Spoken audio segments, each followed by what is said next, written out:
Yes, డెఫినెట్గా. యాక్చువల్గా మనం అక్కడి నుంచే మొదలు పెట్టాలి సార్. ఓజీతో మెగా ప్రభంజనం స్టార్ట్ అయిందని చెప్పాలి ఈ సంవత్సరానికి సంబంధించి. తర్వాత మనశంకర వరప్రసాద్ క్రియేట్ చేసిన మేనియా, ఆ సెలబ్రేషన్స్ మేము ఇప్పటికీ సెలబ్రేట్ చేసుకుంటున్నాం. And of course Peddi, and ఇప్పుడు Korean Kanakaraju, back to back mega ఫ్యాన్స్కి పండగ ఇచ్చేస్తూ ఉన్నారు, ఒకటి మర్చిపోయే లోపే ఇంకొకటి అన్నట్టుగా. సో ఈరోజు మీ స్పెషల్గా మీరు ఇక్కడ రావడం ఇంకా ఇంకా హ్యాపీగా అనిపిస్తుంది సార్. మీకోసం మేము ఒకటి స్పెషల్గా తీసుకొచ్చాం. చోగియో, ఇది మీరు సినిమాలో చూసే ఉంటారు. వరుణ్ గారు ఓపెన్ చేయగానే ఏం జరిగిందో మనందరం చూసాము. సార్ ఓపెన్ చేస్తే ఏం జరుగుతుందో చూద్దామని ఒకసారి.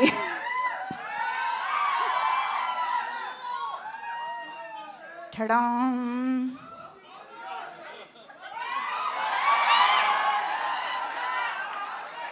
అటు వెళ్ళిపోయిందా సార్? సార్ మీ కళ్ళు బ్లూగా అవ్వలేదు sir. Nobody can influence, సారే ఒక ఇన్ఫ్లుయెన్స్. అసలు ఆవహించే ఛాన్సే లేదు మెగా స్టార్ ఇక్కడ. సార్ సార్ మా దగ్గర కొన్ని ఫోటోలు ఉన్నాయి సార్, మాకు మీ రియాక్షన్ చూడాలని అనుకుంటున్నాము. సో ఒక్కసారి can we have the pictures on screen please? ఓహో, ఐ థింక్ ఇది వరుణ్ గారు చెప్తే బాగుంటుందేమో ఈ మెమరీస్ గురించి. అంటే మొన్న చరణ్ని కలిసినప్పుడు ఆ ఫోటో చూసాము, అప్పుడు ఇది ఎత్తుకున్నాను, కానీ ఇప్పుడు నువ్వు నన్ను ఎత్తుకోవాలని చెప్పాడు చరణ్. Next picture please. ఓహో, పవర్ స్టార్. ఇక్కడ ఏదో జరుగుతోందండి. ఏం కాకా పడుతున్నారా? దేనికి కాకా పడుతున్నట్టు? చిన్నప్పుడు కళ్యాణ్ బాబు అందరితో అలా ఏడిపించేవాడు బాగా ఎక్కువ. సో ఏదో బ్లాక్ మెయిల్ చేసి మాతో అలా చేయించుకుంటున్నాడు. అంతేనా? ఏదైనా పాకెట్ మనీ కోసం ఏమన్నా గిఫ్ట్స్ అన్ని ఇస్తూ ఉంటాడు బాబాయ్ చాలా ఎక్కువ. బట్ మేము ఏదో అవసరంగా నొక్కుతున్నాం లేండి అప్పుడు. అది మ్యాటర్.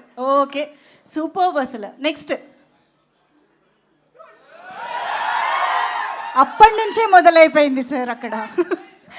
అప్పటి నుంచే మొదలైపోయింది. చిన్నప్పటి నుంచి one and only inspiration Chiranjeevi గారు. ఆయన చూసే ఇదంతా చిన్నప్పటి నుంచే స్టార్ట్ అయింది మీరు చెప్తున్నట్టు. ఆ స్టైల్, ఆ స్టిల్ ఇచ్చినప్పుడు మీ మనసులో వచ్చే డైలాగ్ ఏంటి? నేనే మెగాస్టార్ అన్న ఫీలింగ్ నాకు అప్పుడు. ఓకే, అది కనిపిస్తోంది యాక్చువల్లీ ఎక్స్ప్రెషన్లో. Okay, next picture please. అసలు అక్కడ చూడండి అబ్బా. ఓకే, మళ్ళీ వెళ్ళి ఒకసారి గ్యాంగ్ లీడర్ చూడాలనిపిస్తుంది సార్ వెంటనే. Next, wow sir, this is like a complete picture sir. Baby Varun Tej అక్కడ ఉన్నారు, ఇక్కడ బాయ్ వరుణ్ తేజ్ ఉన్నారు, ఆ వెనకాల అఫ్ కోర్స్ ఇప్పుడు వరుణ్ తేజ్ ఉన్నారు. సార్ ఇది మీరు ఒకసారి your memories, your moments with Varun Tej గారు. అక్కడ ఆ పిక్ కంప్లీట్ సర్కిల్ కనిపిస్తుంది మనకి. పెద్దల్ని గౌరవించాలి, చిన్నపిల్లలు వాళ్ళకి పాదాబంధం చేసి ఆశీస్సులు తీసుకుంటే అది భవిష్యత్తు బాగుంటుందని మా నాన్నగారు ఎప్పుడు చెబుతూ ఉంటారు. మేము అదే పాటించేవాళ్ళం, మా తర్వాత మా బిడ్డలు కూడా అదే అలవాటైంది. ఆ నేపథ్యంలో ఆ బ్యాక్గ్రౌండ్లో నా బర్త్డే రోజున నాన్నరై దొనం బెట్రా అని చేస్తుంటే వాడు చేసేటువంటిది నాకు గుర్తుంది. అది తర్వాత నేను విశ్వంభర షూటింగ్ జరుగుతుండగా మధ్యలో లావణ్య, వరుణ్, వాయువుకి జన్మించారని తెలిసి ఫస్ట్ అవర్లో స్టూడియో నుంచి పరిగెత్తుకుంటూ వెళ్ళి, కారులో పరిగెత్తుకుంటూ వెళ్ళి హాస్పిటల్కి వెళ్ళి వాడిని హత్తుకున్నటువంటి మధుర క్షణాలు అవి. So beautiful sir, thank you very much. And next ఇంకొక పిక్చర్ ప్లీజ్.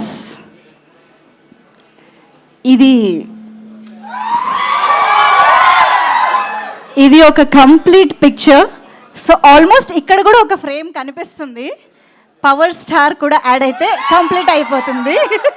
సో వరుణ్ గారు, I think this is a very very special picture. అంటే నా బ్యాడ్ లక్ కళ్ళు మూస్తున్నాను నేను ఫోటోలో. ఎప్పుడు అదే అనుకుంటాను, అనవసరం కళ్ళు మూసానని చెప్పి అప్పుడు. బట్ కళ్ళు మోయలేదు, నేను చెప్తుంటాను ప్రతి ఒక్కళ్ళు పగటి కళ్ళు కనాలని. వాడు అలాగా ఈ రోజు ఏమవ్వాలో అది అప్పటి నుంచి అక్కడ కళ్ళకు అంటున్నాడు, పగటి కళలు. ఎస్, ఇంకొక పిక్చర్ క్విక్. సార్ ఇది ట్రైలర్ వచ్చినప్పటి నుంచి అందరి రియాక్షన్ సార్. ఆ బ్లూ ఐస్తో, ఆ హెయిర్ కట్తో వరుణ్ తేజ్ గారు కనిపించిన ప్రతిసారి పున్నమి నాగులో చిరంజీవి గారు గుర్తొస్తున్నారు అనేది యునానిమస్గా అందరి ఒపీనియన్ సార్. అందుకే ఈ పోస్టర్ కట్ చేసాం. మీ రియాక్షన్ ఏంటో మేము ఇప్పుడు తెలుసుకోవాలనుకుంటున్నాం. లెన్స్ కలర్ మారింది కానీ దానికల్లా ఇది టాలెంట్ మారలేదు. ఎస్, అద్భుతం. అబ్సల్యూట్లీ నాకు సార్. మంచి పేరు తెచ్చే సినిమాల్లో పున్నమనాగ ఒకటి. ఆ స్థాయిది ఈ రోజున మావాడి పెర్ఫార్మెన్స్ తోటి కొరియన్ కనకరాజు అలాంటిది. సో ఎస్, ఇప్పుడు మనం ఒక చిన్న వీడియో చూసి ఈ సెషన్ని మనం పూర్తి చేసేద్దాం. Can we have the video please? Video quickly please.